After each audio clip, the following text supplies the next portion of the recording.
para que se sienten.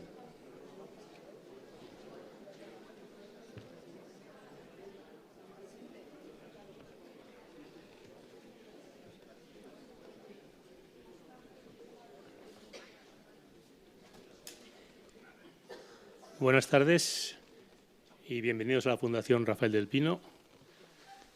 Perdón, pero a medida que me sumerjo en el apasionante mundo de la presbicia, añoro aquellos tiempos en que veía a cualquier distancia sin necesidad de ningún complemento óptico.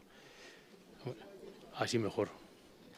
Quiero agradecerles en nombre del patronato de la Fundación y de su presidente, María del Pino, su presencia e interés. Y en especial quiero dar las gracias a nuestros invitados de hoy, a los profesores y destacados historiadores Marcelo Gullo y Manuel Lucena, quienes, tras la conferencia del profesor Gullo, dialogarán en torno a una cuestión relevante que afecta a nuestra historia común: la importancia del legado español frente a las atrocidades cometidas por los enemigos de España.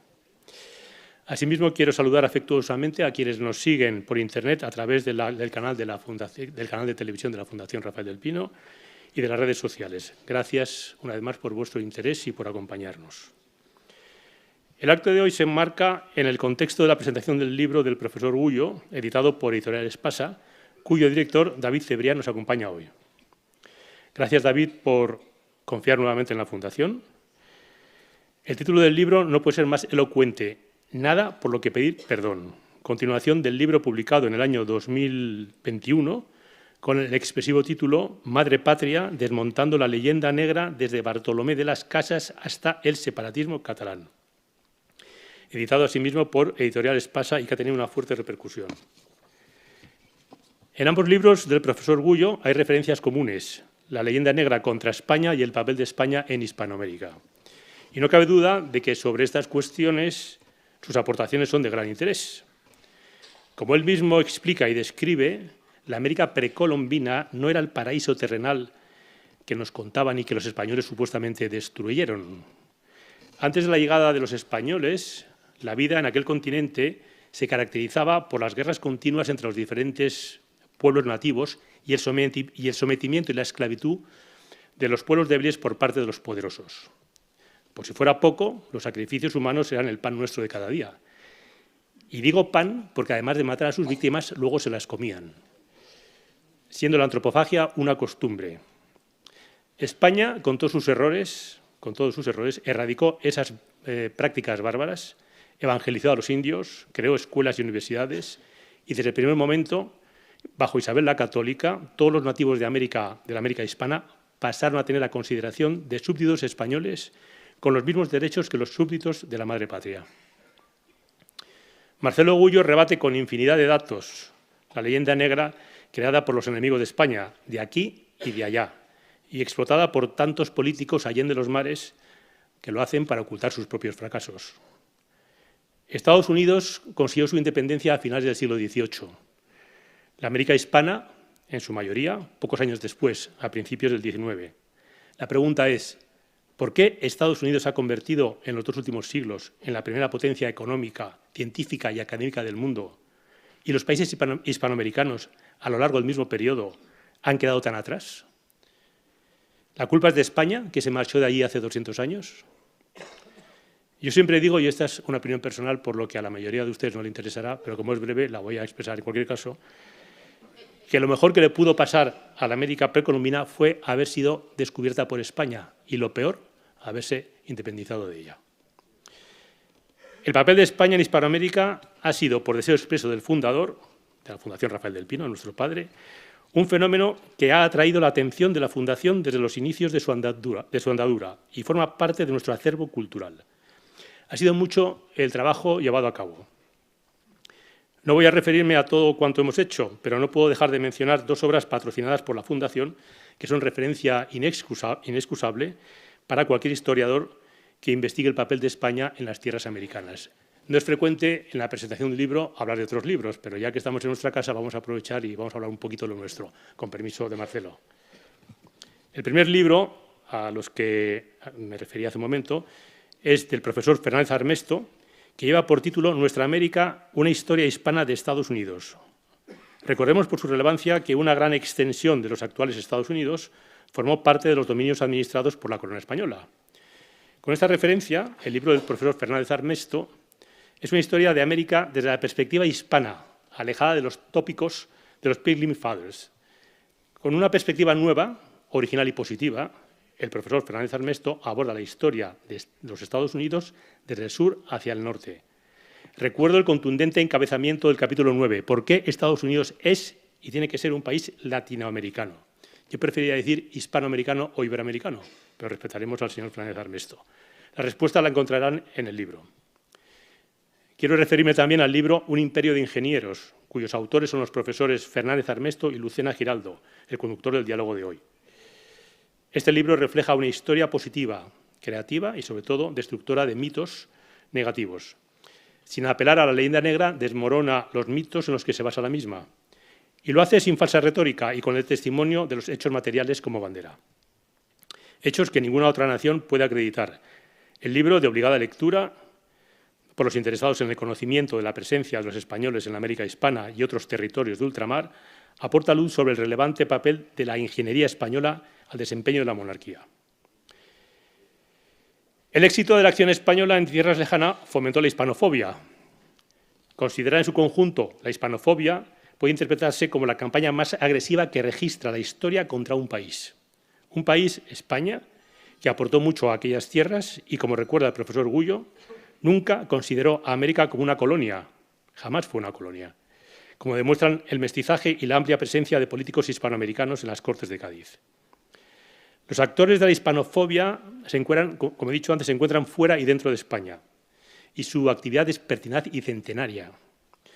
Pero frente a la hispanofobia está la hispanofilia, cuyos actores también se encuentran dentro y fuera de España. Manuel Gullo es un representante de la hispanofilia fuera de España, en Argentina concretamente. Su pretensión, al escribir el libro que hoy nos convoca, es, en sus propias palabras, dar a conocer los aspectos menos conocidos de estos falsos jueces del Tribunal de la Historia, cuyos tres jueces principales son Holanda, Inglaterra y Estados Unidos, para ver si su pasado es más leyenda rosa o una leyenda negra. Para la Fundación es un honor acoger la conferencia del profesor Gullo y este nuevo diálogo entre dos historiadores de primer nivel que conocen muy bien la historia de España en Hispanoamérica y que, con su trabajo, han contribuido a situar a España en el lugar que por justicia le corresponde. El asunto del debate, el legado español frente a los enemigos de España, está permanentemente de actualidad. No cabe duda de que la controversia es apasionante e intensa. Tampoco cabe duda del relevante papel de España en aquellas tierras, tanto en lo material como en lo espiritual. Realmente es una satisfacción poder contar con dos historiadores de primer nivel. Muchas gracias de nuevo por estar aquí. Termino con unas breves referencias curriculares necesariamente injustas en aras a la brevedad en relación con los actores de la conferencia y el diálogo. El profesor Marcelo Gullo es doctor en Ciencias Políticas por la Universidad del Salvador, Buenos Aires, magíster en Relaciones Internacionales por el Institut Universitaire des Études Internationales de la Universidad de Ginebra y graduado de Estudios Internacionales por la Escuela Diplomática de Madrid. Asimismo, es profesor de la Universidad Nacional de Lanús, Buenos Aires, de la Universidad Federal Fluminense, Río de Janeiro, y miembro fundador del Instituto del Revisionismo Histórico Nacional e Iberoamericano, Manuel Dorrego. El profesor Gullo ha impartido numerosas conferencias y es autor de numerosas publicaciones, entre las que destacan el mencionado libro Madre Patria y el que hoy da lugar a la conferencia del profesor Gullo y al diálogo posterior. El profesor Gullo también tiene el honor de estar empezando a ser considerado proscrito en la universidad de la que es profesor por oposición.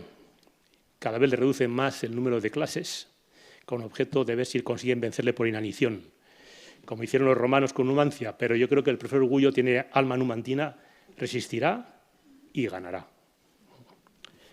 El profesor Manuel Lucena Giraldo es investigador en el Consejo Superior de Investigaciones Científicas, director de la Cátedra del Español y la Hispanidad de las Universidades de la Comunidad de Madrid y profesor asociado de IE University y SCP Business School Europe. Ha sido profesor visitante en las universidades de Harvard, Stanford y Tufts, entre otras, y es académico correspondiente de la Real Academia de la Historia. Asimismo, es autor de relevantes publicaciones, entre las que destaca la mencionada Un imperio de ingenieros.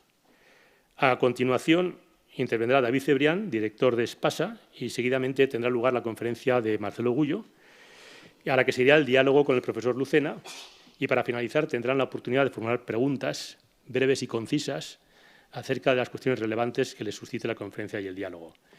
Estos nubarrones que hoy se ciernen sobre Madrid me recuerdan a la famosa novela de László Pasut, El dios de la lluvia llora sobre México.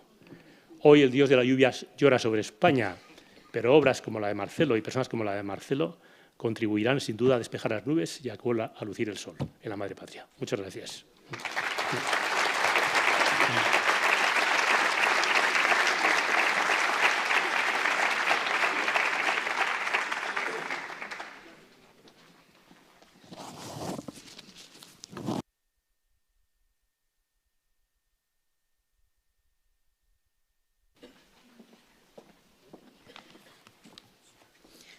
Muchísimas gracias, Joaquín, por tus palabras.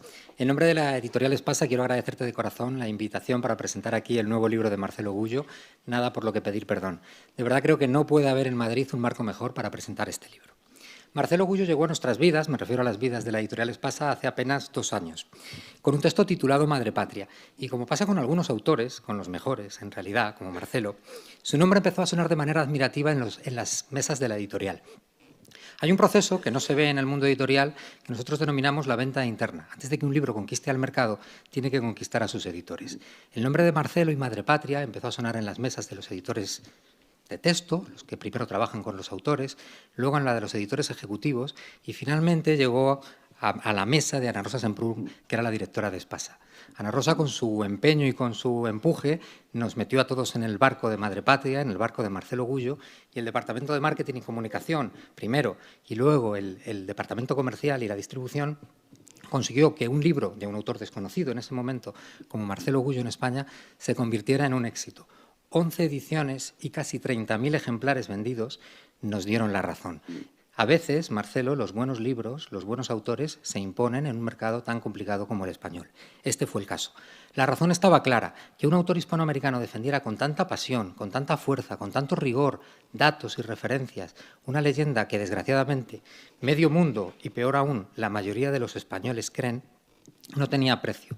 Pensamos que estábamos ante un autor singular y ante un libro que estaba condenado al éxito. Como contaba hace un momento, el éxito sucedió. Así que, por Madre Patria, en primera instancia, muchísimas gracias, Marcelo. Para su segundo libro, Nada por lo que pedir perdón, la importancia del legado español frente a las atrocidades cometidas por los enemigos de España, Marcelo, y cito textualmente a Carmen Iglesias, autora del prólogo, nos propone un libro valiente que reivindica la verdad de los hechos ante la visión tan falseada y llena de prejuicios que tradicionalmente se ha ofrecido sobre la historia de América y España. Marcelo no oculta que en la conquista se pecó y se pecó mucho, pero se dedica a desmontar la leyenda rosa, que, como muy bien comentaba Joaquín hace un segundo, nuestros archienemigos de entonces, Inglaterra y Holanda, crearon mientras se dedicaban a denostar, y lo peor es que con éxito, la conquista española. Tampoco deja Marcelo sin destacar cómo los Estados Unidos construyeron una visión de su conquista totalmente falsa, que gracias a Hollywood y a su influencia cultural han conseguido convencer a medio mundo. Tampoco olvida, por supuesto, el papel de franceses y alemanes. Marcelo afirma algo indiscutible y que, paradojas de la vida y de la historia, sigue sin ser cierto para la mitad de la humanidad.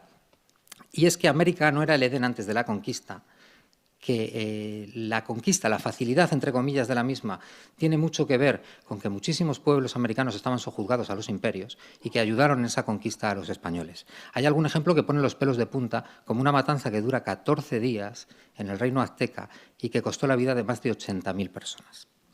Tampoco ayudó el papel de Lutero, y aquí hay una pregunta que me parece especialmente interesante. ¿Qué hubiera pasado si en España hubiera triunfado la Reforma protestante y cómo se hubiera vendido desde Europa la conquista de los españoles? Aparece también Bartolomé de las Casas, que ya les adelanto que no es un favorito de Marcelo, y el imperio holandés, que basó su expansión, principalmente por Asia, pero también en América, en la esclavitud y el exterminio.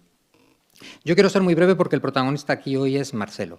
El libro acaba de salir, lleva menos de una semana a la venta, ya ha entrado en la lista de los libros más vendidos y estamos seguros que va a ser esta Navidad uno de los bestsellers de la editorial y estoy seguro que del mercado nacional en ensayo.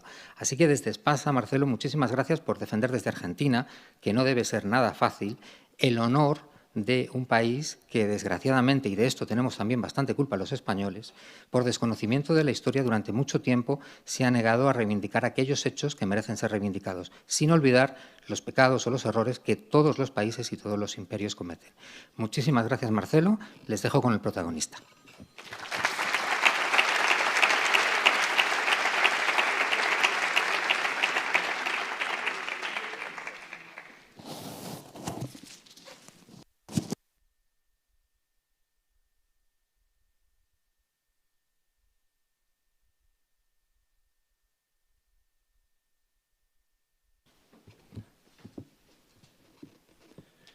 Buenas tardes. Primero, mi profundo agradecimiento a la Fundación que me permite presentar el libro hoy acá con ustedes. Mi profundo agradecimiento a los amigos que me han ayudado tanto en España, que no los puedo nombrar a todos porque si no perdería los pocos minutos que tengo, que son 30, pero acá están. Y los que no han podido venir sé que también me acompañan de corazón. Así que muchas gracias a todos los amigos que me han ayudado sin siquiera a veces conocerme, porque solo presentarme comenzaban a abrirme puertas. Ustedes saben, o algunos, si no lo saben, se enterarán ahora, yo no tengo sangre española. Mis 4 abuelos son italianos, 2 del norte y 2 del sur, 2 de la Lombardía, 2 del antiguo reino de las 2 Sicilias. Y en casa era una casa negro legendaria, es decir, donde se hablaba mal de la conquista española de América y donde mi padre decía, ¿por qué no habrán venido los ingleses a Argentina a conquistarnos? ¿Por qué Colón no le habrá pedido ayuda a los ingleses en vez de a España para llegar a América? Bueno, no era una cuestión de mi padre. Cuando fui profesor universitario y comencé a recorrer el mundo y a conocer grandes intelectuales de derecha y de izquierda, proatlantistas y antiatlantistas, desde Gilles Lipovetsky, ¿no es cierto?, en Francia, a Alexander Dugin en Rusia, cada vez que uno me presentaba como argentino, al rato venía, bueno, qué mala suerte ustedes, estos españoles que le mataron a todas las personas, que le robaron el oro, y uno tenía que decirle a Gilles Lipovetsky, mira Gilles, no es así, mira Alexander, no es así. Pero eso pasaba también con los que eran japoneses, que uno conocía. Es decir, la leyenda negra es, ¿no es cierto?, absolutamente hegemónica en todas las universidades del mundo, con excepciones, por supuesto, notables, y algunas notables provenientes también del mundo anglosajón. Pero es en general, ¿no es cierto?, hegemónica. ¿Qué es la leyenda negra? No es otra cosa que la falsa historia de España contada por los enemigos de España. Primero por Holanda, después por Inglaterra, que la hace política de Estado, después por los Estados Unidos, e incluso después por la Unión Soviética. Claro, esa leyenda negra, lo que le dice a uno, un profesor ruso, un profesor francés o un profesor chino, violaciones, muertes, asesinato y el oro que se robaron de América. Y yo comienzo a estudiar, lo pongo en el libro, y uno se pregunta, si a España solo le interesaba el oro, ¿por qué decide fundar un rosario de universidades en América? ¿Por qué? ¿Por qué a una potencia que solo le interesa el oro, que solo le interesa a América para ir, robar y expoliar, y que es una potencia asesina, ¿no está?, que masacra, que viola?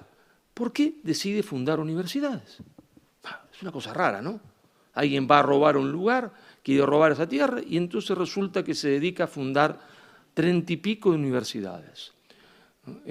80 y pico de años antes que se fundase la Universidad de Harvard, se funda la Universidad de San Marcos en Lima, ¿no?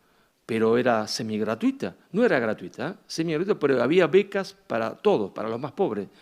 ¿Iban ahí los blancos? No, iban los mestizos, los indios, fundamentalmente indios y mestizos, porque los españoles llegan ahí y comienzan a mestizarse.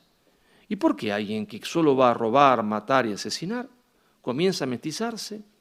Cuando yo voy a un lugar, una potencia va a un lugar a robar, matar y asesinar, lo que funda son puertos. Puertos porque sabe que tiene que huir lo antes posible antes que haya una reacción popular y los eche. Entonces hay que estar cerca del puerto para huir. España siembra un rosario de ciudades en 40 años. Desde Santa Fe de Bogotá, en el medio, se entiende, de Colombia, pasando por Cuenca, en Ecuador, Quito, Huancavelica, Ayacucho, Cajamarca, la hoy Cochabamba, Sucre, La Paz, las ciudades de San Salvador de Jujuy, de Salta, de Tucumán, de Córdoba, todas en el interior, lejos de los puertos. no para escaparse, ¿no? Sino, si uno es para escaparse, ¿para qué la funda? Se entiende en el interior, pero ustedes comprenderán que América no es España. Cuando digo el interior, quiere decir que una ciudad como la de Córdoba está lo más cercana del mar a 1.200 kilómetros y que la separa del mar una montaña gigantesca que tiene casi 6.000 metros de altura. Es decir, una vez que uno funda una ciudad ahí, no es para escaparse, es para quedarse ahí. ¿Y por qué? Si España viene a robar, matar, asesinar, violar, se le ocurre hacer esto. ¿Por qué? Si España viene a matar, robar, asesinar, robarse el oro, claro. Se le ocurre fundar, también digo y siempre repito la palabra rosario, un rosario de hospitales. ¿Por qué? ¿Con qué interés? Alguien que está ahí, que va para robarse lo que esté, tiene que fundar, ¿con qué necesidad tiene que fundar los hospitales? ¿Por qué? ¿Y por qué funda hospitales gratuitos? ¿Por qué la asistencia sanitaria en Lima era absolutamente gratuita? Es decir, blancos, indios, mulatos, negros, pobres, ricos, bastaba que se llegue al hospital para ser atendido. Claro, me decían algunos, no, pero esos hospitales deberían ser horribles. Bueno, no tanto, porque los ricos de Europa, cuando podían, viajaban a México y a Lima para curarse, porque la quinina, no se olviden ustedes, se descubre en Perú y Ecuador. Y cuando no se podía curar la malaria en ninguna parte del mundo, hacía ya tiempo que se curaba en Perú y Ecuador, en los hospitales peruanos y ecuatorianos. Ahora, fíjense ustedes, funda hospitales, funda universidades, funda colegios. El Colegio San Pablo en Lima tiene 4.000 libros en su biblioteca, mientras que Harvard, si se la puede considerar una universidad, porque en realidad era un college. La diferencia es notable, ¿no? En una universidad es cuando hay varias carreras que se estudian, la otra se estudia una sola.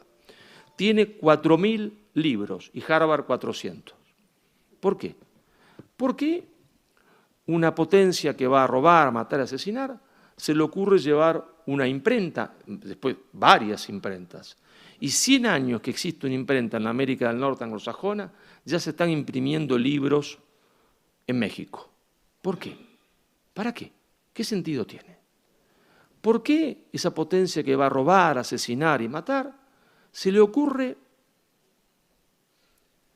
tomar la lengua quechua, tomar la lengua náhuatl de los aztecas y decirles, yo voy a enseñarle a ustedes a escribir en su propia lengua y darle su propia gramática? 15 años antes que existiese la gramática inglesa, ya España con sus sacerdotes, con sus anegados sacerdotes, había creado la gramática azteca, náhuatl. 15 años antes. ¿Por qué? A todo el mundo debería llamarle la atención si no fuese prejuicioso. ¿No? Si no fuese prejuicioso. ¿Por qué se hace esto? ¿Por qué España manda a sus mejores profesores? Pocos saben que el mismo Cervantes se anotó para ir a América. No pudo ir, pero se anotó para ir a América. ¿Por qué? Manda a sus mejores profesores. Pero hay algo más relevante todavía, ¿no? Que en esas universidades, que eran universidades de lo que hoy llamaríamos abogacía, teología, medicina, ¿no? En esas universidades se estudiaba algo muy especial. Se estudiaba teoría política. ¿Y qué teoría política se estudiaba? Bueno, una teoría política que había salido de las entrañas de España, es decir, geográficamente hablando, pero también de las entrañas históricas de España, porque España no era otra cosa que la conjunción de las famosas tres colinas, de la colina de Roma, de la colina de Jerusalén, y de la colina de Atenas, es decir, esa conjunción de Esparta, Atenas y Jerusalén. De las entrañas de España surge un derecho político que ya era loco estudiarlo en Europa, pero mucho más loco estudiarlo y enseñarlo, sobre todo, enseñarlo en América, que supuestamente era colonia, Ese derecho político decía que el poder viene de Dios. Lo decía todo el mundo eso. Los franceses decían el poder viene de Dios, la escuela francesa de teoría política, la escuela inglesa de teoría política, el poder viene de Dios. Pero los españoles agregaban algo, nacido en Salamanca, pero que se enseñaba en América, porque los mejores discípulos de Suárez, Suárez los manda a América. Curioso, ¿no? Los mejores discípulos le dice que vayan a América. ¿Y qué decía? El poder viene de Dios y Dios se lo da al pueblo. El pueblo lo delega en el rey porque es su padre. Y el rey debe ejercer el poder como un padre. ¿Y qué pasa si el rey no ejerce el poder como un padre? Bueno, esta teoría política explicaba que el pueblo tenía derecho a la revolución, a destituir al rey. Es más, Mariana avanzaba mucho más. Tiene derecho incluso al tiranicidio, porque el rey se ha vuelto de rey padre en tirano. Pero ustedes piensen un poquito. ¿Qué potencia colonialista, que solo le interesa robar, matar, asesinar, se le va a ocurrir, en qué cabeza cabe, enseñarle a aquellos que son indios, mestizos, que están en América, ¿no es cierto?, que el rey es un padre, pero que si no es un padre pueden echarlo? No ha ocurrido nunca en la historia de la humanidad que una potencia le enseñe al supuesto súbdito y colono que tiene derecho a echar a esa potencia, porque echar al rey es echar a la potencia, ¿no? ¿Pero en qué cabeza cabe? ¿Por qué? ¿Por qué? ¿Por qué? Porque esa es la pregunta, porque ya lo decía Sócrates, las preguntas valen más que la respuesta, ¿no? Decía Sócrates, en la famosa mayéutica, el arte de parir ideas, con las preguntas. La gente se va con las preguntas y después solos van creando ideas, porque va dando respuesta a las preguntas. Claro, los enemigos de España no nos dejaron reflexionar sobre el porqué, porque los enemigos de España crearon la leyenda negra, formaron un tribunal de la historia que tiene las manos manchadas de sangre, un tribunal de la historia integrado por Francia, por Inglaterra, por Holanda, por Estados Unidos e incluso por la Unión Soviética. Ese tribunal de la historia, si uno repasa a vuelo de pájaro a Francia, patria de la supuesta libertad, igualdad y fraternidad, se encuentra que una pequeña región del norte de Francia se opone a la revolución y el comité en París decide que esa región, que la Vendée, debe ser eliminada de la historia de Francia, que la población de la Vendée debe ser exterminada. En algunos pueblos se llegó a masacrar el 80% de la población.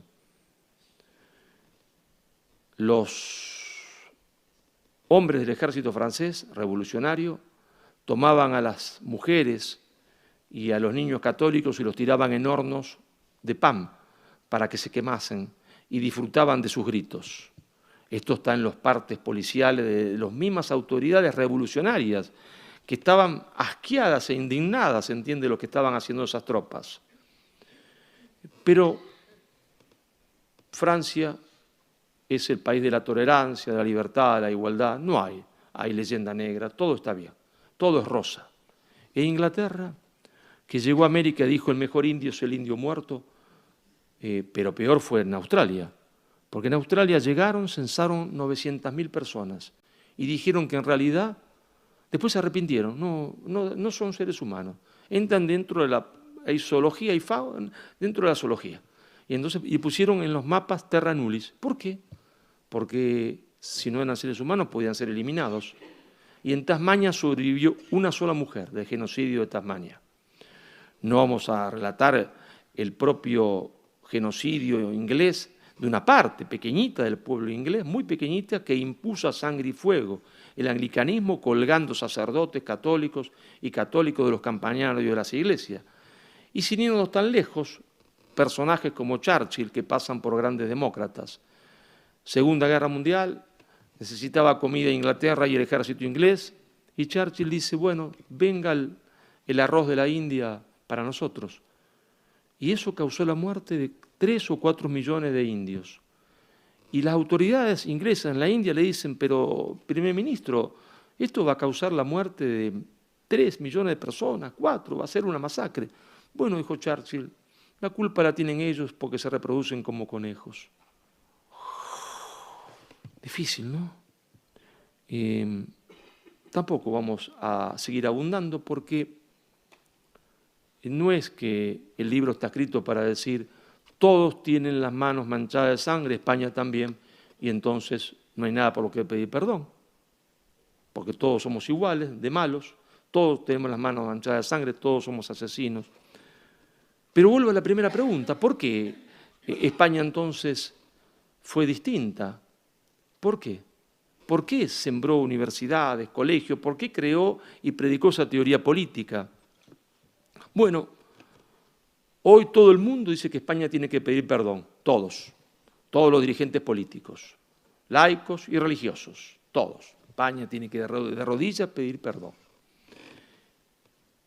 ¿Por qué España fue distinta? ¿Por qué sembró universidades, colegios? ¿Por qué? Bueno, permítanme ustedes que lea una parte del epílogo del libro. Un discurso pronunciado en Buenos Aires. Yo para leer al revés tengo que sacarme los anteojos, ¿no? Un discurso pronunciado en Buenos Aires el 27 de mayo de 1975, un momento muy difícil de la Argentina, casi era una guerra civil. Por derecha y por izquierda el gobierno constitucional sufría atentados terroristas. Y ambos bandos que se disputaban el gobierno con esos atentados terroristas eran negrolegendarios. Y había que tener mucho valor para leer este discurso en un colegio, un 27 de mayo, 2 días después del 25 de mayo. Mucho valor había que tener. Las personas cambian, ¿no? Lamentablemente, a veces. Y esa persona que hace ese discurso, en esa situación extremadamente difícil, con gran coraje, dice a los alumnos reunidos en el patio del colegio, Colegio El Salvador: somos hijos de una gran conciencia, porque la obra de España en América, más que una empresa, fue una misión. Una misión. No fue España allá para robarse el oro, sacar, no fue una empresa, fue una misión. Una misión, con lo que implica esa palabra. Fue una misión. Somos hijos de una gran conciencia, porque la obra de España en América, más que una empresa, fue una misión. Una misión del pueblo español, que se volcó a estas tierras con lo mejor que tenía, su cultura y su fe. Misión de los conquistadores, que en 50 años recorrieron a pie el continente, fundando pueblos y mezclándose sin miedo con los indios. Misión de los misioneros, la de los franciscanos, que sembraron la devoción a María, el germen profundo de la unidad y la auténtica esperanza. De los americanos y de los jesuitas, que volcaron en estas tierras una tenaz voluntad de organización. Y después sigue diciendo: fuimos forjados por España, que más allá de las contradicciones y los límites en la concepción histórica, nos deslumbra con sus leyes de India, con las ordenanzas de Alfaro, con la conciencia misionera de una mujer maravillosa que la historia daría en llamar Isabel la Católica. Este discurso fue pronunciado en la Universidad de El Salvador el 27 de mayo de 1975. En ese momento es pronunciado por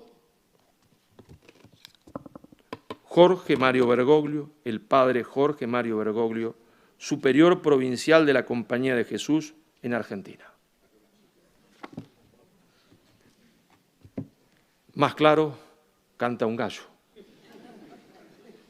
de por qué España no tiene nada por lo que pedir perdón, porque la obra de España en América fue una misión.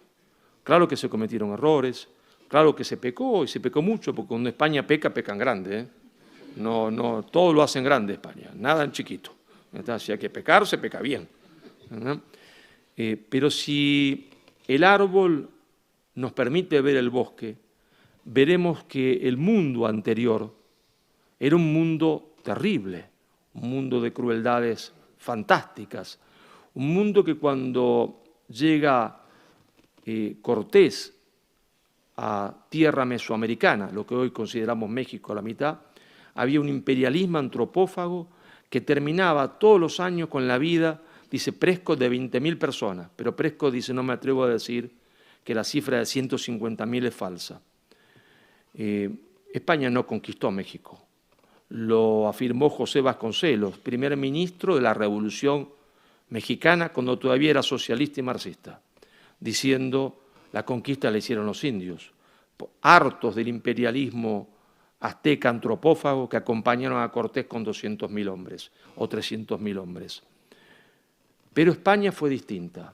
Fue distinta esa España de Carlos V o Carlos I, y fue distinta no tan solo porque España era católica, porque católica o nación católica también era la nación portuguesa, la nación francesa.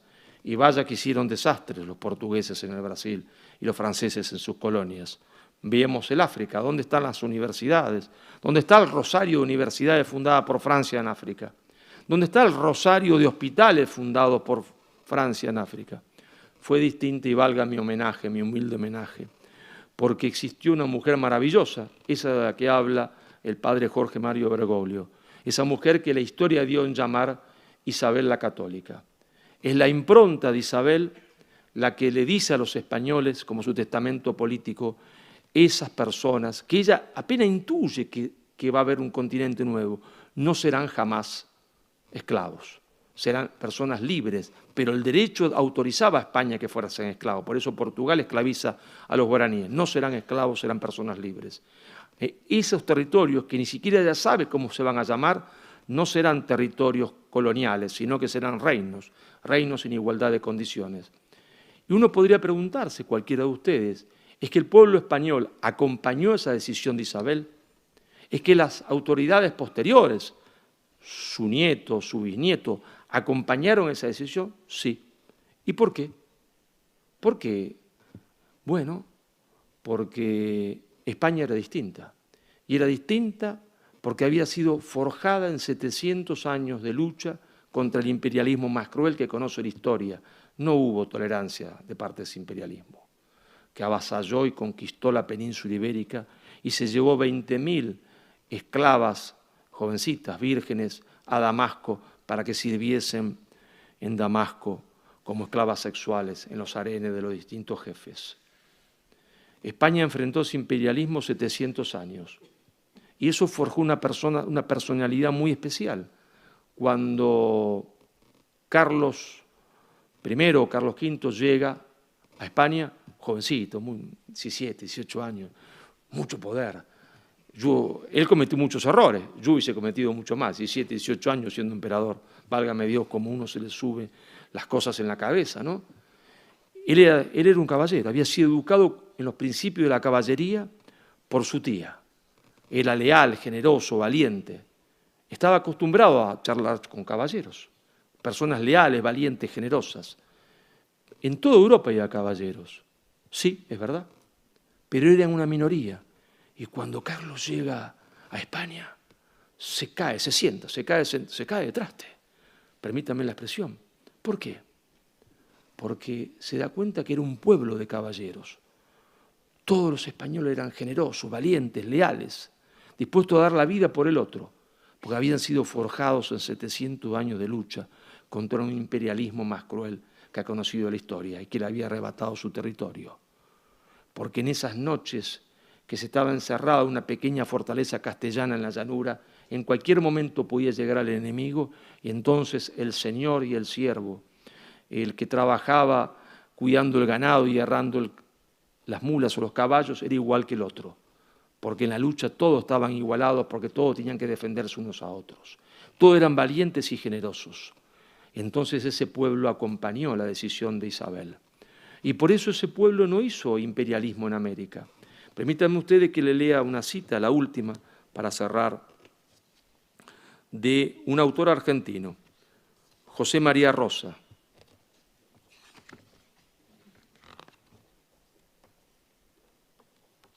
Ahora no la encuentro ni yo mismo, que soy el autor, ¿eh?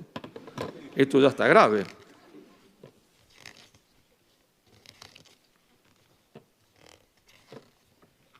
Acá está, se pegaban las hojitas, pero acá está. Dice José María Rosa, ¿no? La guerra, la reconquista forma el alma española. Por eso, sus virtudes fueron el coraje, la fe, la hidalguía, la generosidad. El castellano valía más cuanto menor fuese su capacidad de miedo. El honor consistía en ser valiente, leal y generoso. Lo demás contaba poco. Era una moral heroica. Lo importante era el valor para afrontar la muerte, para mantenerse leal para dar generosamente su dinero a quienes lo necesitasen, más que él. Era una moral señorial, como solamente tenían más allá de los Pirineos los señores educados para proteger la vida y la familia de sus vasallos. Por eso, un presidente argentino pronunció un discurso el 12 de octubre de 1947 y dijo lo siguiente: la obra civilizadora de España, cumplida en tierra de América, no tiene parangón en la historia. Es única en el mundo. Su empresa tuvo el sino de una auténtica misión. Ella no vino a las Indias ávida de ganancias y dispuesta a volver la espalda y marcharse una vez exprimida y saboreado el fruto. Llegaba para que fuera cumplida y hermosa realidad el mandato póstumo de la reina Isabel, de atraer a los pueblos de Indias y convertirlo al servicio de Dios. Este discurso fue pronunciado por el presidente Juan Domingo Perón el 12 de octubre de 1947. Venía para que esos pueblos se organizasen bajo el imperio del derecho y vivieran pacíficamente. No aspiraban a destruir al indio, sino a ganarlo para la fe y dignificarlo como ser humano. Por eso, señores, permítanme ustedes que les diga que más allá de los errores, de los abusos, porque si no sería España un pueblo de ángeles, y no es un pueblo de ángeles, sino de hombres con virtudes y con defectos, por eso España no tiene nada por lo que pedir perdón, porque nos dejó lo mejor que España tenía, hizo lo mejor que pudo en América, y de eso nosotros, los que tenemos un poco de conciencia histórica, los que no estamos nubilados por la ideología, todavía tenemos memoria y damos gracias a España. España no tiene nada por lo que pedir perdón. Muchas gracias.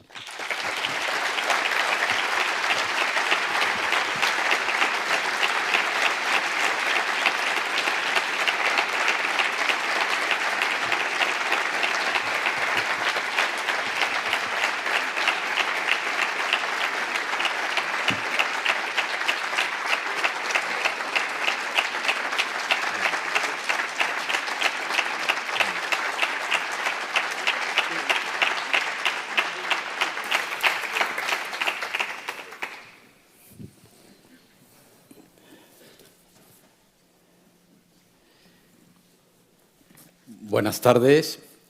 Es un auténtico privilegio, un absoluto honor coincidir gracias a la, diría yo, mítica generosidad de la Fundación del Pino con el profesor Gullo y con todos ustedes esta tarde. Cualquier presentación de un libro es siempre una fiesta. Y en ese sentido, el poder estar aquí, compartir estos argumentos, estas ideas, creo yo que es una fiesta por partida doble. Y en ese sentido, me gustaría, querido profesor Gullo, empezar por la evocación de un autor que comparte, si me permite el término estrictamente editorial, comparte con usted banquillo. Es también un autor de Espasa.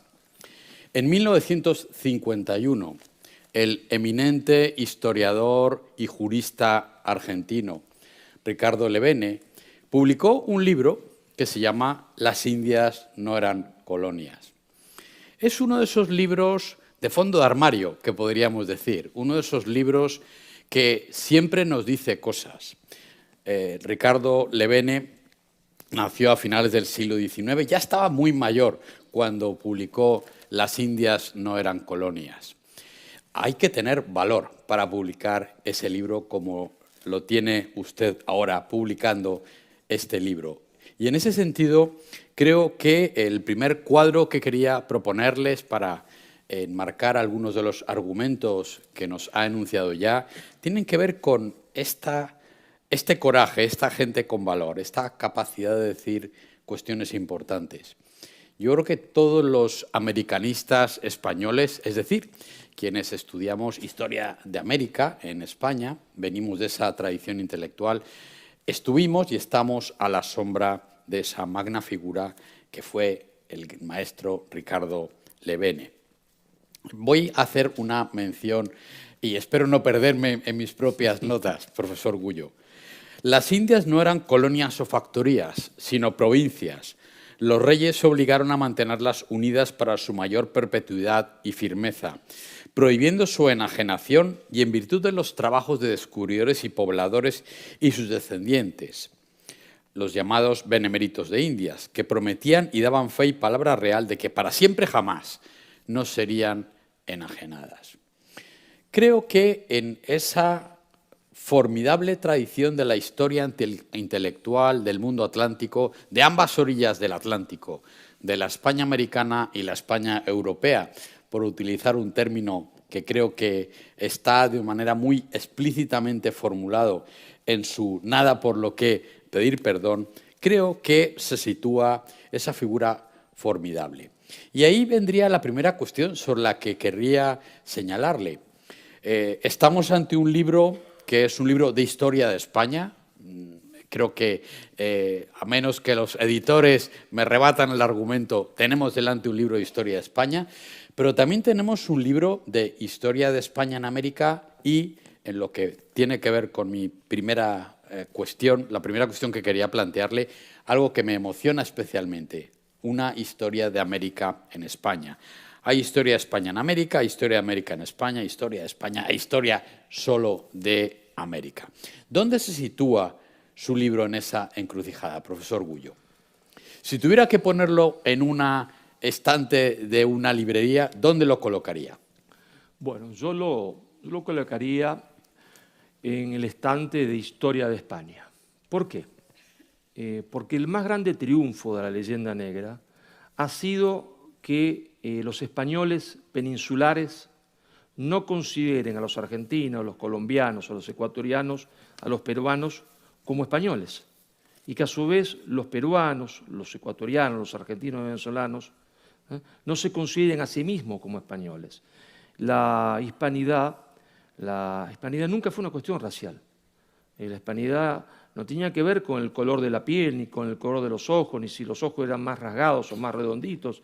Tenía que ver con un estilo de vida que nos enseñaba a saber vivir practicando el bien, no a partir del utilitarismo, sino a saber vivir practicando el bien. Y cuando no se podía vivir practicando el bien, a saber morir con dignidad.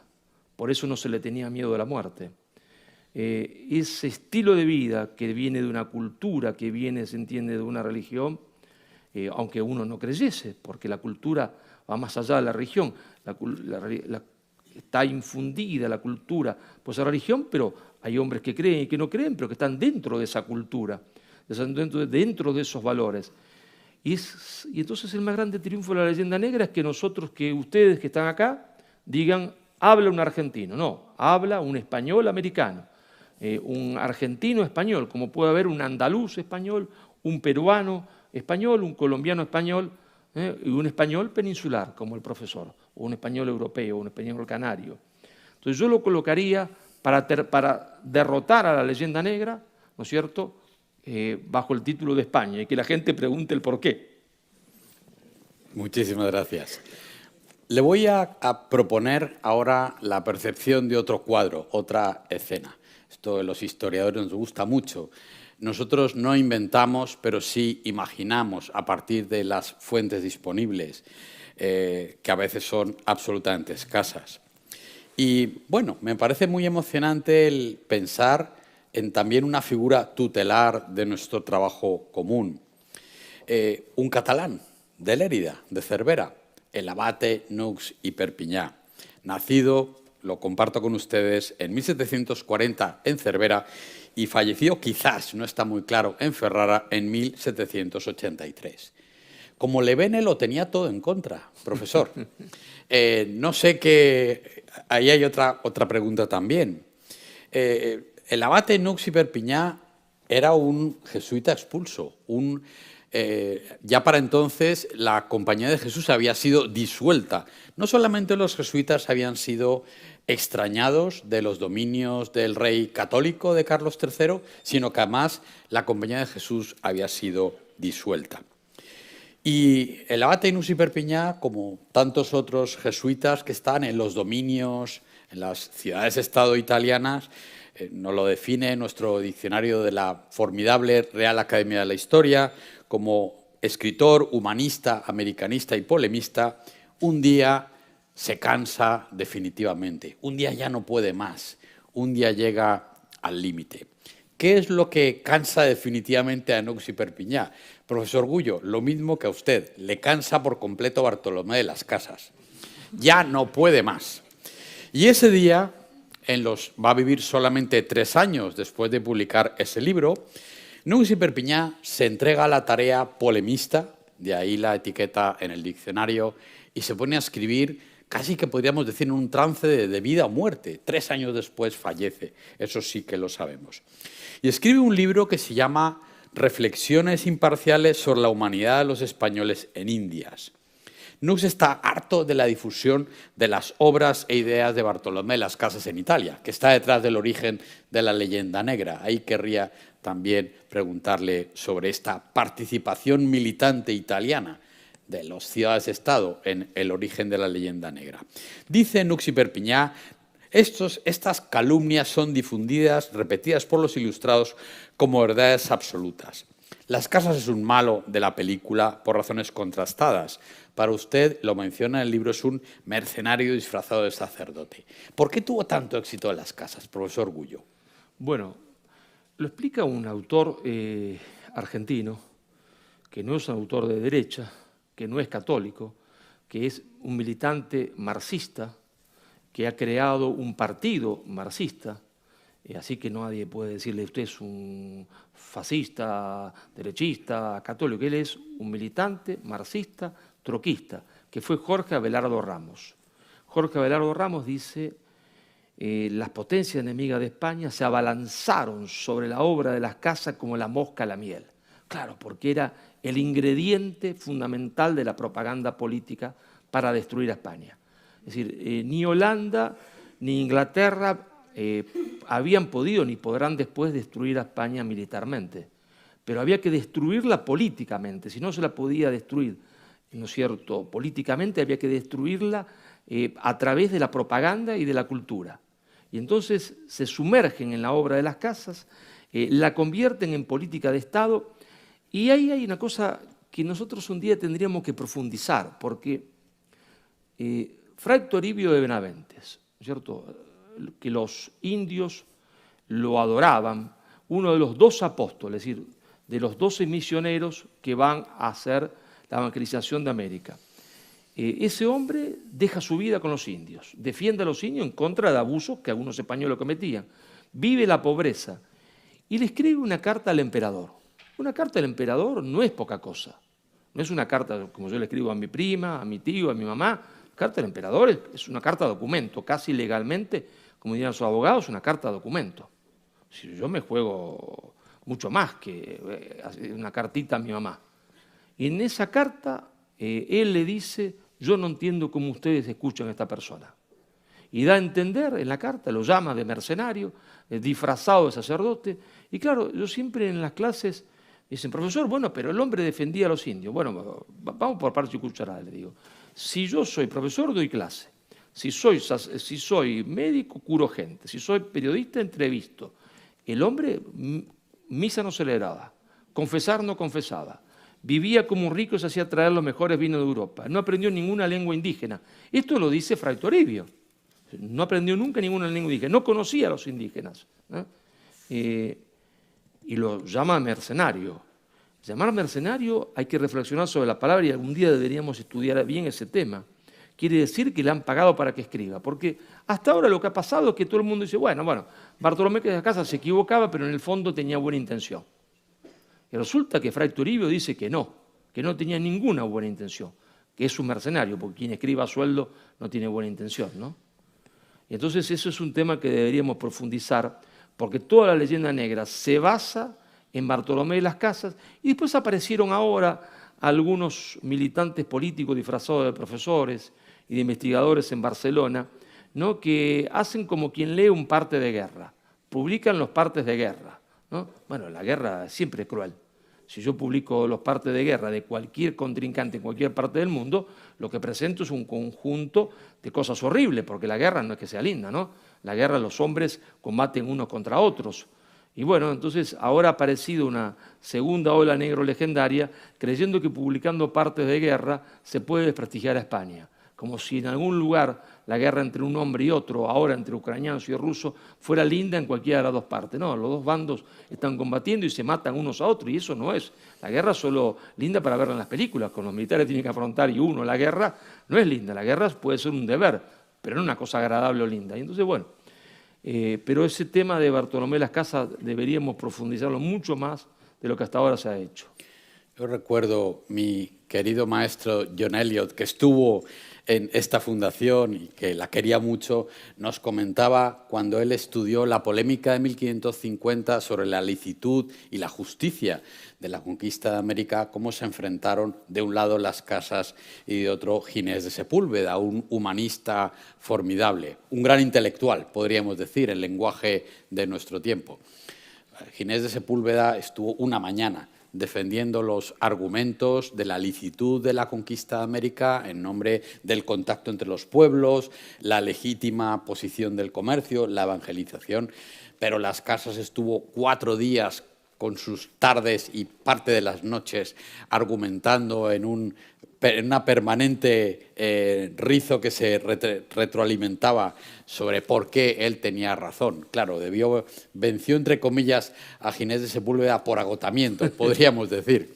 Pero, desde luego, hay un punto ahí en el cual su libro es particularmente fascinante.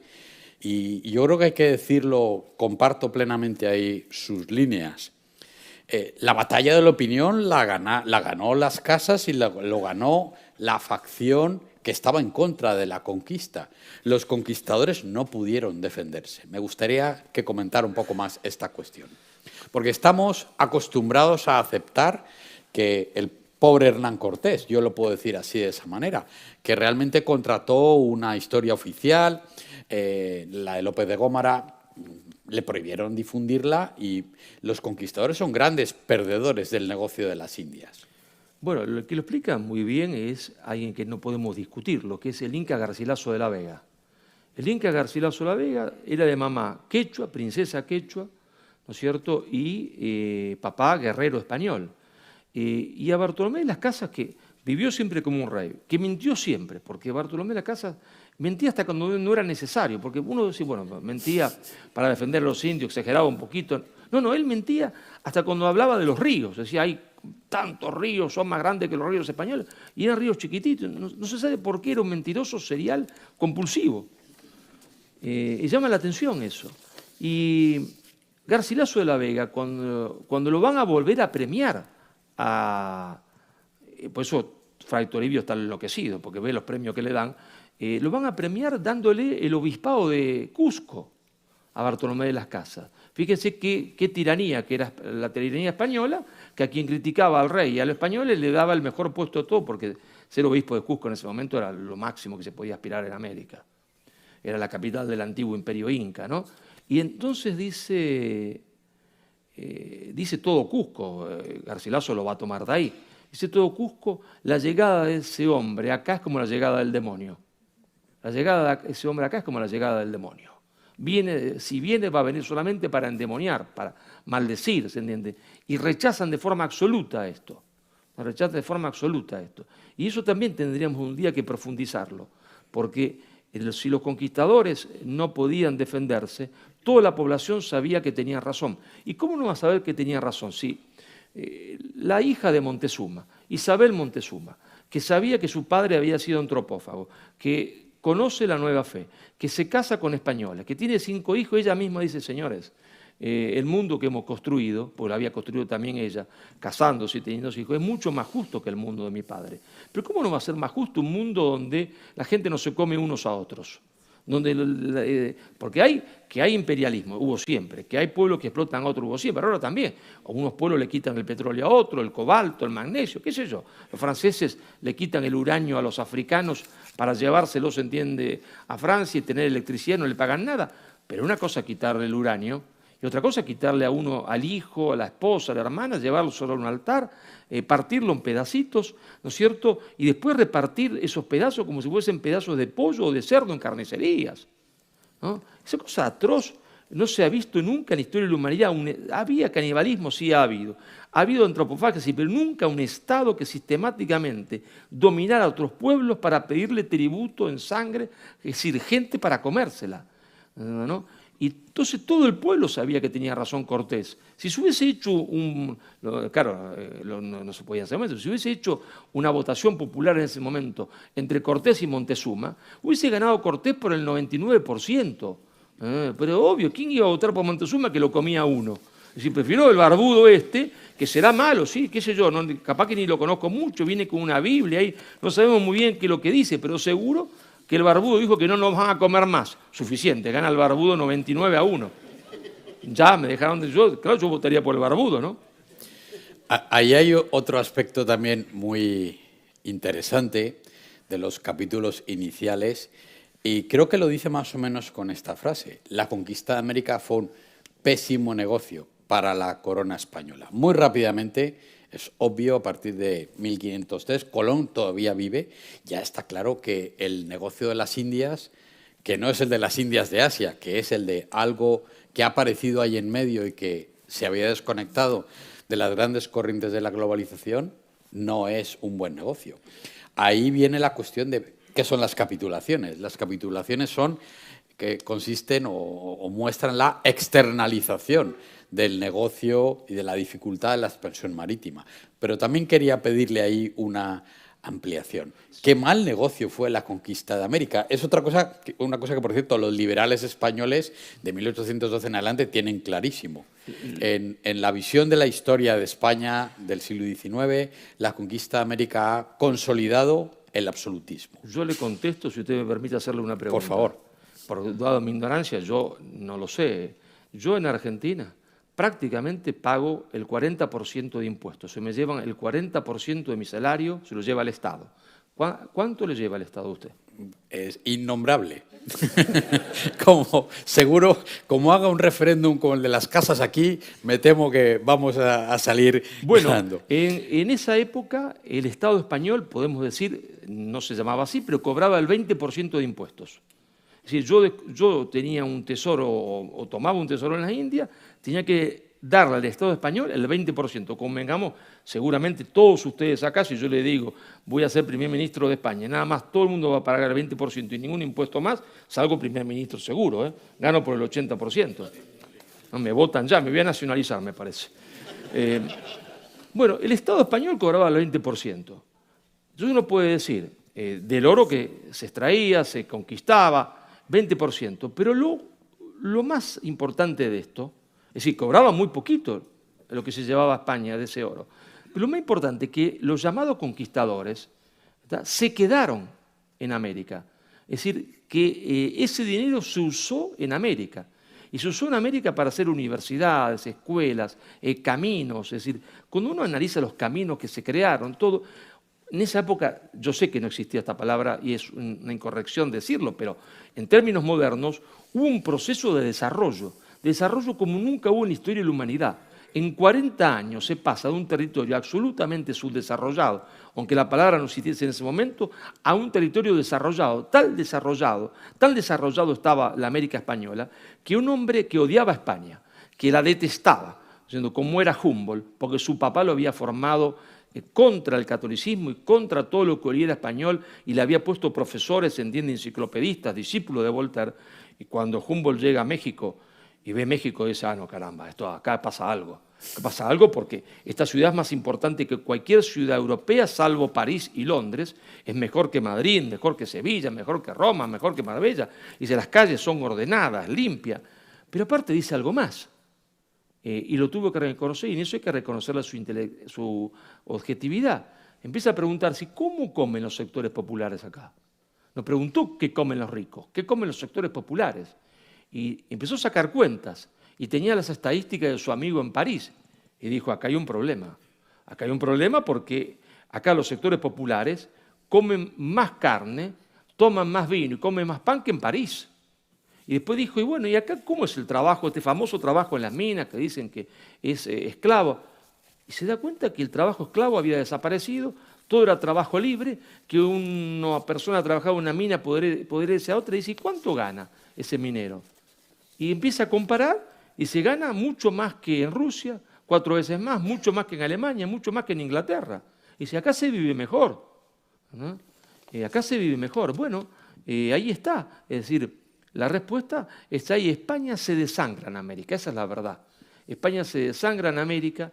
Ese pequeño porcentaje del 20% que después iba al ejército español era para enfrentar una lucha a muerte con las potencias protestantes y para enfrentar una lucha a muerte, hay que decirlo, porque ahora era políticamente incorrecto, con el Imperio Otomano, que estaba decidido a poner sus manos de nuevo sobre la península ibérica. Y si no hubiese sido derrotado en Lepanto, hoy acá yo no estaría con ustedes porque no entendería qué estarían hablando porque hablarían árabe o turco. Esa es la verdad, si no se hubiese triunfado en Lepanto. Y ahí se gastó todo el dinero. Bueno, yo creo que ahí hay un dato que es muy interesante y es el último sitio de Viena. El último sitio de Viena tiene lugar en 1682, es decir, antes de ayer. Yo creo que ahí hay un contexto global que creo que resulta apasionante. Profesor Gullo, vamos a analizar los títulos de los capítulos que ha puesto, vamos a analizarlos. Y le voy a pedir una muy breve explicación, una muy breve síntesis de lo que se enumera en los capítulos sucesivos, antes de dar la palabra a algunos de ustedes que quizá quieran intervenir y plantear alguna pregunta al profesor Gullo, que es nuestro protagonista hoy.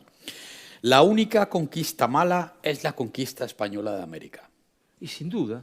Es decir, yo le pregunto a cualquiera de ustedes, acá están grandes amigos, Ana Rosa, que ha editado libros durante años. ¿Hay libros que hablen de la conquista holandesa de Indonesia? Sí, académicos. ¿De divulgación en español? Ninguno. Ninguno. No me deja mentir, Ana Rosa, ¿no? Ninguno. Es decir, pero los holandeses fueron a Indonesia y no crearon una escuela, un hospital, no mezclaron su sangre, no dejaron ni un jardín de infantes. Los turcos otomanos tomaron Constantinopla a sangre y fuego. Colgaron la cabeza del emperador y de emperatriz de la muralla, pero la única conquista mala es la conquista española de América. Los árabes toman Alejandría, queman la biblioteca, destruyen todo, pero la única conquista mala es la conquista española de América. Los ingleses van a América del Norte, ponen frazadas con virus de viruela, para que eliminar la población, pero la única conquista mala es la conquista española de América. No hay otra conquista mala, es la única. En la historia de la humanidad solo se critica a España. Hay, académicamente, trabajo, pero ninguno de divulgación masiva. ¿Cuándo habrá una película, me pregunto yo, contando la verdadera historia, ¿no?, de las masacres cometidas por Estados Unidos en Filipinas, después que pusieron sus manos sobre Filipinas? Porque Filipinas no es lo que era hoy. Filipinas, no todos hablaban español, pero hablaban español. No quedó ni el rastro de eso.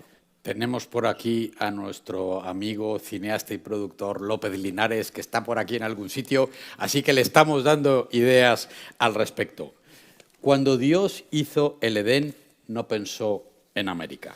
Bueno, los de mayor edad como yo se acordarán de una canción de Nino Bravo, ¿no?, que decía, cuando Dios hizo el Edén, pensó en América. No pensó en América. Profesor Gullo, igual aquí hay una vocación de cantante que acabamos de descubrir.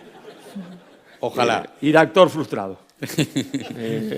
Pero bueno, no me dejaron. Pero un paraíso en el que todos eran políglotas, el paraíso del amor, vivían felices, comían estupendamente. Los indios matacos en Argentina, y esto no es ofenderlos, antes de iniciar el movimiento de una aldea a otra, un campamento a otro, ordenaban a la mujer matar al hijo recién nacido, para que no estorbase en el camino. En los tupí guaraníes, los caciques tenían derecho sobre todo a las mujeres, y tenían derecho a prostituirlas, a cualquiera venderla como prostituta. Los pijaos en Colombia estaban a punto de exterminar a los chichas porque se los comían. A mí me causa gracia, ¿no?, porque uno ve hoy el 12 de octubre, siempre aparecerán de imagen dentro de pocos días, y aparecen en Colombia, seguramente con Petro esto va a ser un espectáculo, ya me lo imagino, ¿no? Con Petro va a ser un espectáculo, aparecen ahí los chichas, junto con los pijaos, renegando y diciendo el genocidio español. Pero bueno, espere, hombre, ¿usted es un chicha? Sí. ¿Usted es un pijao? ¿Usted sabe que este pijao se lo comía usted? Que si los españoles no hubiesen llegado, la proporción era tan alta de personas que los pijaos se comían que ustedes no tenían capacidad de reproducción. Es decir, estaban condenados al exterminio, al genocidio absoluto. Pero hoy todos marchan juntos. Bueno, claro, porque se ha falsificado la historia. No era un paraíso, ¿eh? Bartolomé de las Casas, el santo que convirtió el infierno en paraíso, lo vamos a dejar ya tranquilo porque ya nos ha aburrido suficiente. Martín Lutero y el rayo que cambió la historia. ¿Cómo actúa aquí el factor de la reacción protestante, las guerras dinásticas, en la puesta en marcha de la leyenda negra? Bueno, que viene de Italia, insisto. Sí. Creo que es muy importante tenerlo en cuenta. Pero usted acuérdese que yo soy hijo de italiano, entonces trato de olvidar ese pedacito que viene de Italia. Entonces siempre lo pongo un poco en el costado. Porque en Italia, en realidad, lo que le pasaba a mis paisanos es que estaban envidiosos. Es decir, imagínese usted está en Roma, es descendiente de romanos, descendiente de Italia, y resulta que ahora la conquista de América, la creación de la nueva Roma, porque fue una nueva Roma, pero santificada, resulta que la hacen los españoles y no la hacen los italianos. Entonces tenían una envidia bárbara. Donde la leyenda negra toma un carácter perverso es en Holanda y en Inglaterra y en Alemania, ¿no? Y Lutero, hay que decir la verdad, Lutero mandó matar 130.000 campesinos alemanes. Un autor español muy conocido, de mucho renombre, dice que España se equivocó de Dios, que se tenía que haber hecho protestante, ¿no? Bueno, yo pensándolo bien, digo, tiene razón. España se equivocó de Dios. Si España se hubiese hecho protestante, se hubiese hecho rica, porque hubiese hecho lo mismo, se entiende, que las potencias anglosajonas.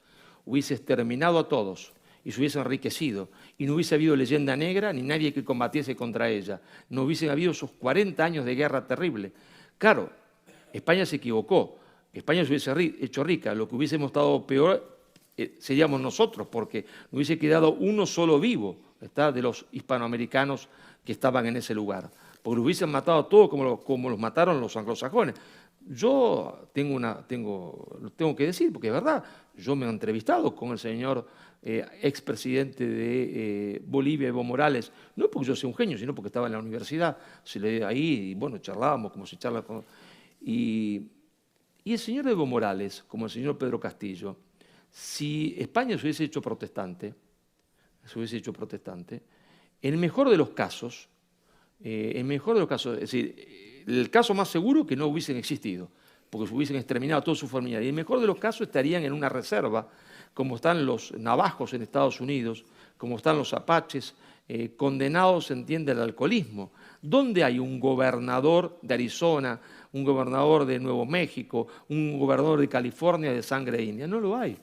No lo hay. Sin embargo, hay mestizos e indios, se entiende, que gobiernan hoy nuestras repúblicas, ¿está? Y eso se lo debemos a España. Para bien o para mal, en este caso uno no sabe, ¿no?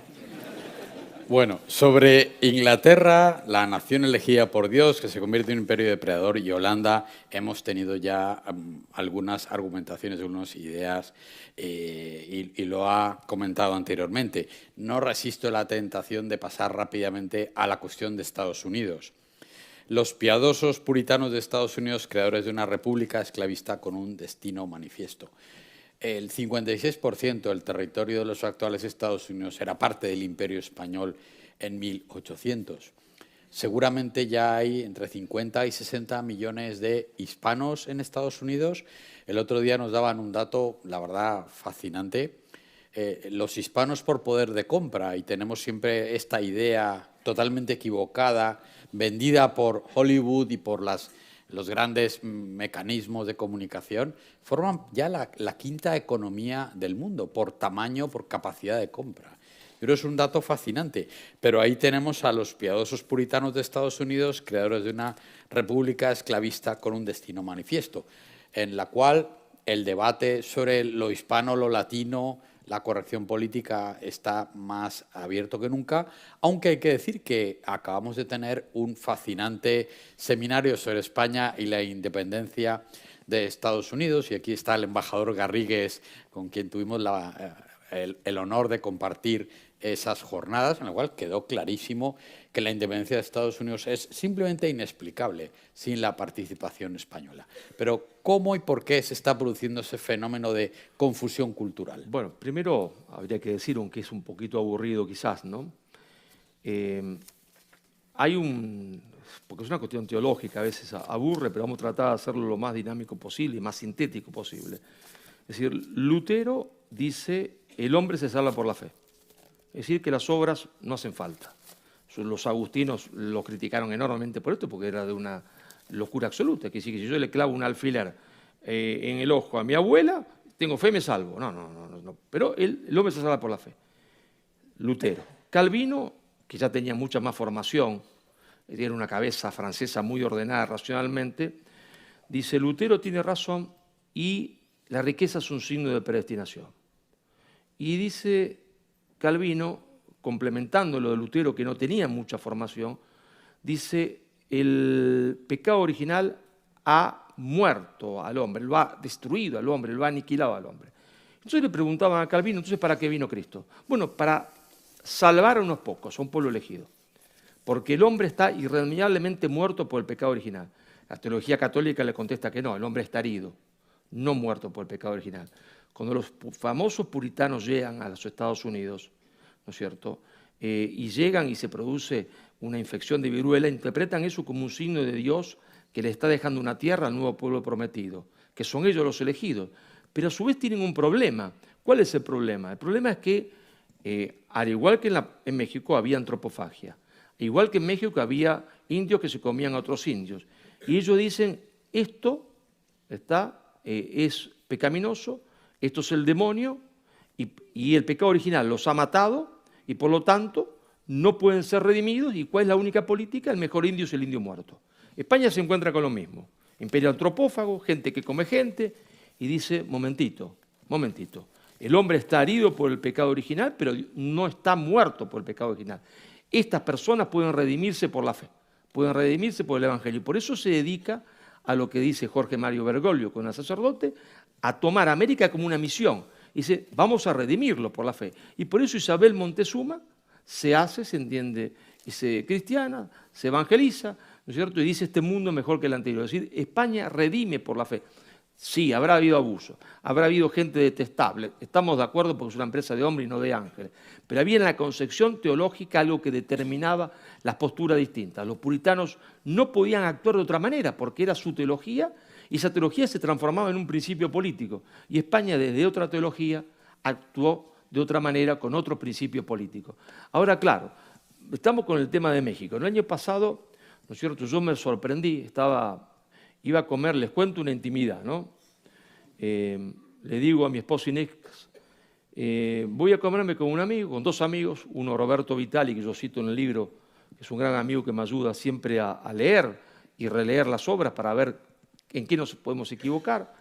Otro gran amigo, Román Felippelli, todo hispanista, fíjense, Román Felippelli italiano, Roberto Vitali, italiano, Marcelo Gullo, en realidad, así se pronuncia en italiano, todos somos hispanistas, porque el hispanidad no es una cuestión racial.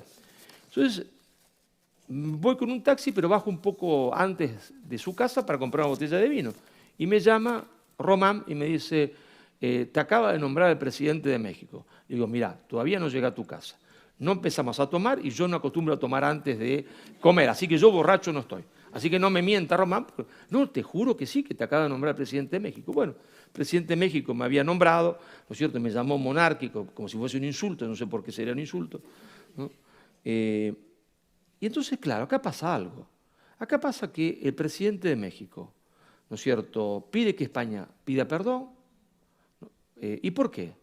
Porque a quien se lo pide está lejos y es pequeñito y no es muy fuerte.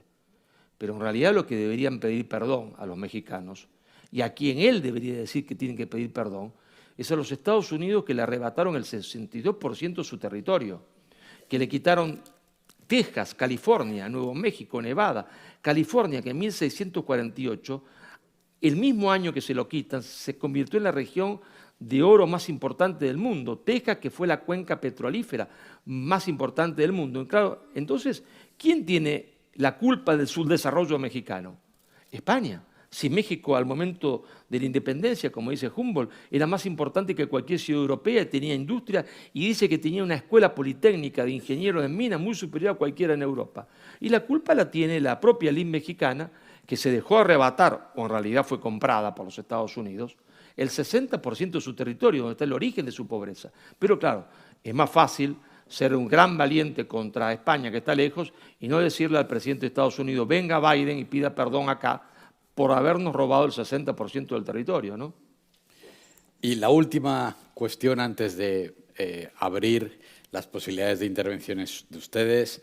Me parece muy bonita la idea hacia la conclusión del libro de No hay patria sin historia. Todos tenemos el derecho y el deber de tener una conciencia histórica. Esto no lo va a arreglar ningún papá-estado, esto no lo va a arreglar ninguna ley educativa. Esto tiene que ver con nuestra posición dentro de una orientación, dentro de una cultura, dentro de unos valores y, bueno, pues sencillamente nos toca, bueno, pues leer libros y ver películas y nos toca desarrollar nuestro sentido histórico en el presente, que es sencillamente la visión del futuro. Pero, claro, aquí hay una verificación y una situación en la cual, como bien decimos los historiadores, la memoria es una cosa y la historia es otra. La memoria histórica es un oxímoron, es una equivocación como tal término. Pero tenemos derecho a conocer la historia y el deber de conocerla también. Lo dice nuestra Constitución, para empezar. Si usted me permite, yo voy a contestar no como historiador, sino como politólogo. ¿Se va a cambiar entonces de traje para esquivar la cuestión? No, no voy a esquivar la cuestión, sino que voy a quizás ponerme en problemas. ¿Más todavía? Más todavía, porque no se quiere que España estudie su historia anterior a 1812. No se quiere que se sepa nada anterior a 1812. Como si una nación naciese de un papelito, una constitución. Como si una nación naciese de un papelito. Si una nación naciese de un papelito, Inglaterra todavía no nació, porque no tiene papelito. No hay constitución escrita en Inglaterra, entonces Inglaterra no ha nacido nunca. España es el único lugar donde se pregunta cuándo nacimos. Yo estudié en Francia, estudié en Suiza, conozco Italia, Inglaterra, nadie se pregunta eso. España sí, claro. Pero no se quiere que se estudie la España anterior a 1812. Y yo me pregunté, ¿por qué? ¿Por qué políticamente no se quiere esto? Y ahí me meto en problemas. No se quiere que se estudie, porque esa España fue una España heroica, una España forjada por hombres que muchas veces fueron incorruptibles, que muchas veces fueron héroes. ¿Y qué es el héroe? El héroe es algo muy importante, porque yo puedo hablar 1000 años de las virtudes, te puedo hablar 1000 años de la valentía, de la generosidad, del valor. ¿Y qué es el valor? Nada. ¿Qué es la valentía? Nada. ¿Qué es la generosidad? Nada si no se encarnan los hombres, porque serían abstracciones.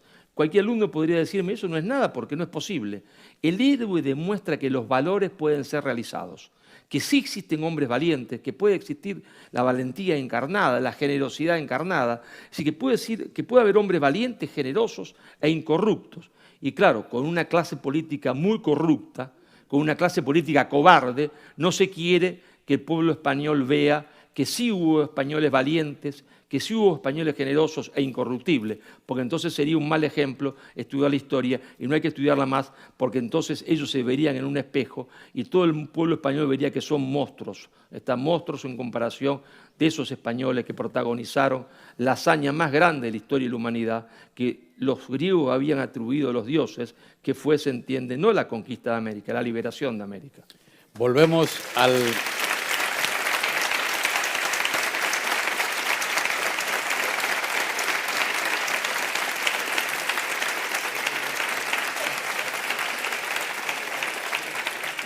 Muchas gracias. Y volvemos al punto anterior, antes de cederles, por supuesto, la iniciativa.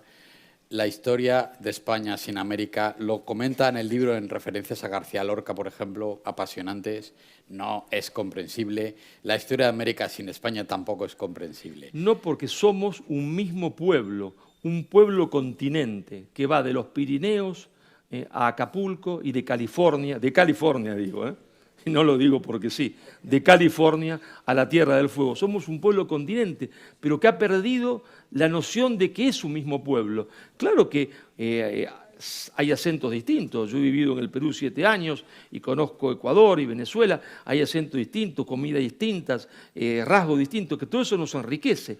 Pero en esencia somos un mismo pueblo. Si no fuese un mismo pueblo, yo no podría expresarme con esta libertad. Nadie me entendería aunque hablase la misma lengua, porque tendría otra cultura. Y nosotros nos entendemos con solo mirarnos. Le voy a añadir, profesor Gullo, si me permite, un dato del periódico, creo que de hoy o de ayer. El 60% de los migrantes que han llegado a Madrid en el último año son de origen hispanoamericano.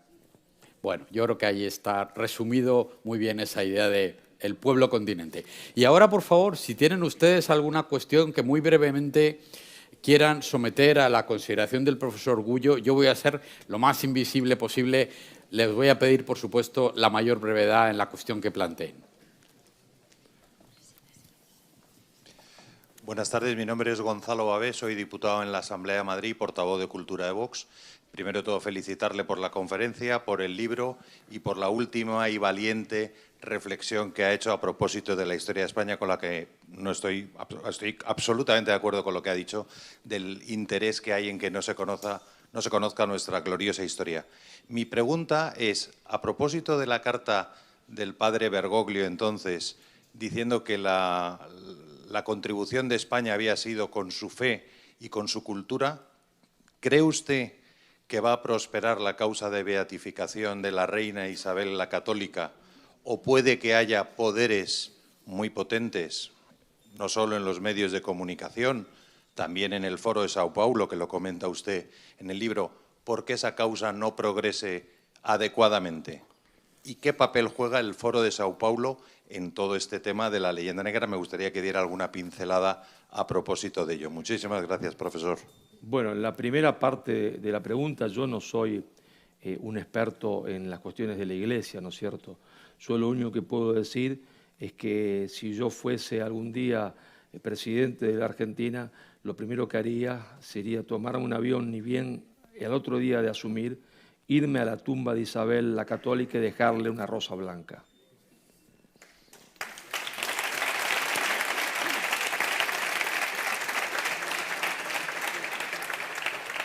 La segunda sí puedo contestarla, ¿no es cierto?, porque es fundamental lo del Foro de San Pablo, es fundamental, hay un marxismo cultural que, caída de la Unión Soviética, sale del método leninista para irse al método gramsciano, pierde todas las virtudes del anterior marxismo, que algunas virtudes tendría, porque tenía la virtud por lo menos del heroísmo, aunque estuviese equivocado.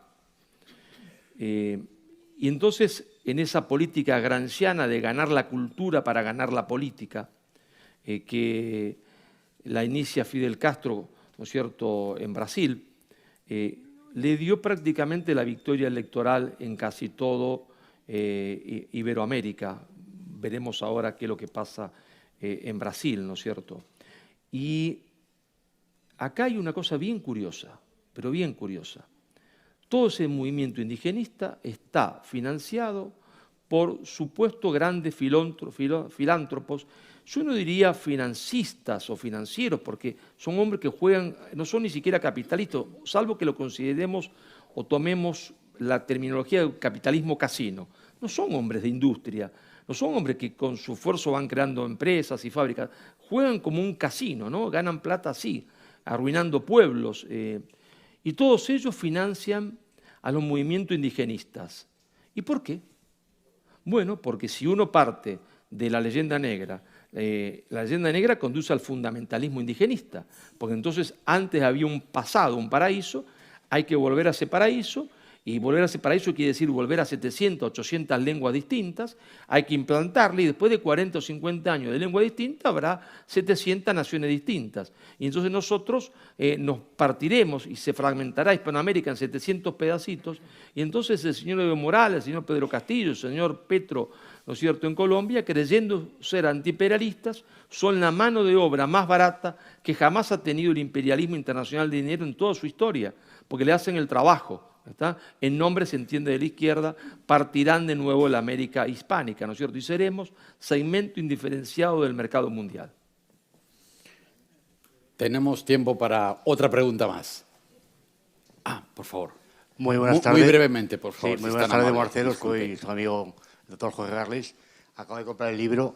Ha hablado usted aquí de la masonería, del papel de la masonería en todo lo que es el mantenimiento de la leyenda negra y la destrucción hasta nuestros días de lo que es la identidad española. Muchas gracias. Bueno, lo primero, el señor ha hablado de que ha comprado el libro, ¿no? Yo siempre cuento una anécdota, un chiste que todo el mundo, a los grandes amigos ya lo conocen, lo han escuchado, como Jesús Solís, que está sentado ahí, que es el autor de ese extraordinario documental que se llama España en la primera globalización. Pido un aplauso para José Luis porque...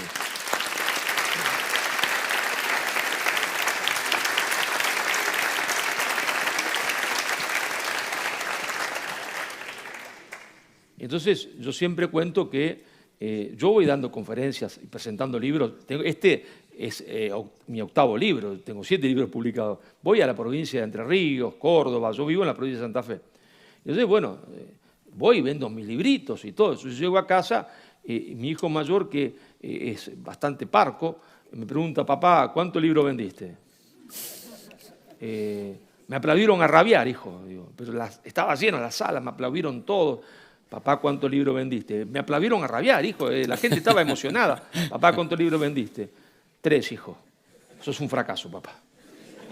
No alcanza ni para el chorizo. Se da vuelta y se va. Y me anuló. Me dejó ya deprimido por toda la semana. Así que ustedes, por favor, compren el libro, si no me deprimo. Porque le voy a decir a mi hijo Juan Carlos, fantástico, en la Fundación del Pino, 500 personas. Papá, ¿cuántos libros vendiste? 3. Fracaso, papá, de nuevo.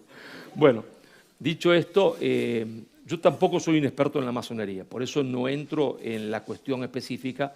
Sí puedo decir que Inglaterra utilizó a las logias y utilizó la prédica de la leyenda negra y la logia para que la predicaran para vencer políticamente a España. Imagínense ustedes que yo agarro un muchacho jovencito, está jovencito, y le lleno la cabeza con esas ideas.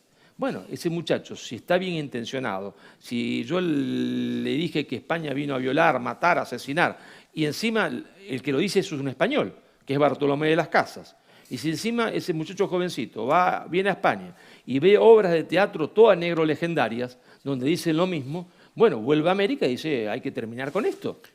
Entonces, pero eso Inglaterra lo predicó, lo preparó, lo maduró. Bueno, los franceses no se quedaron atrás, ¿eh? Acá no se quedó atrás ninguno. Yo tengo que estar con su hijo.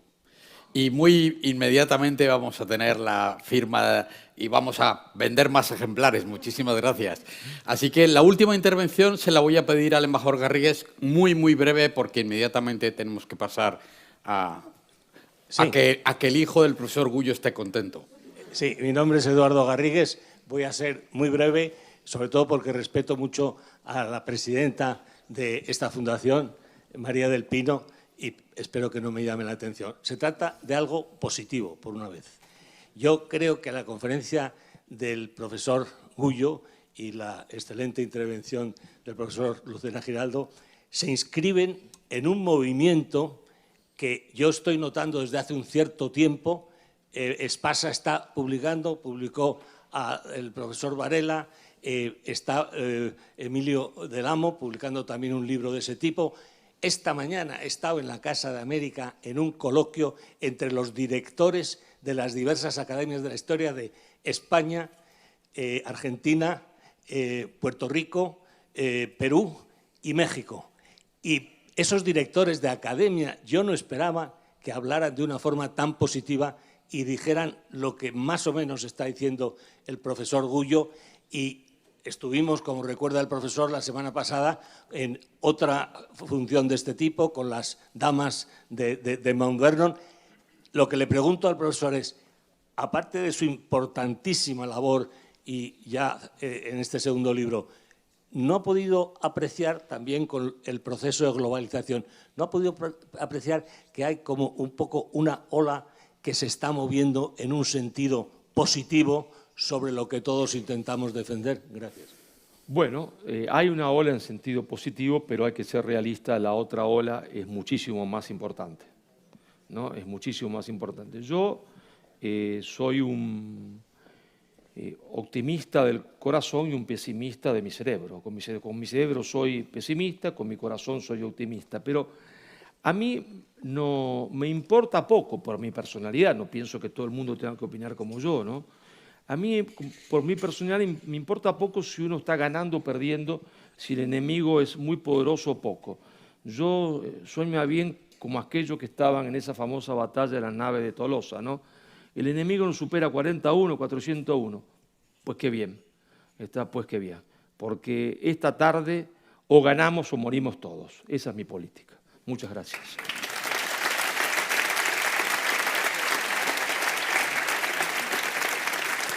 Muchísimas gracias, profesor Gullo. Acabemos con esa nota optimista en el corazón y en la cabeza. Y, por supuesto, muchísimas gracias a todos ustedes, muchísimas gracias, presidenta, a la Fundación. Profesor Gullo tiene que ir a quedar bien con su hijo. A firmar. No se demore.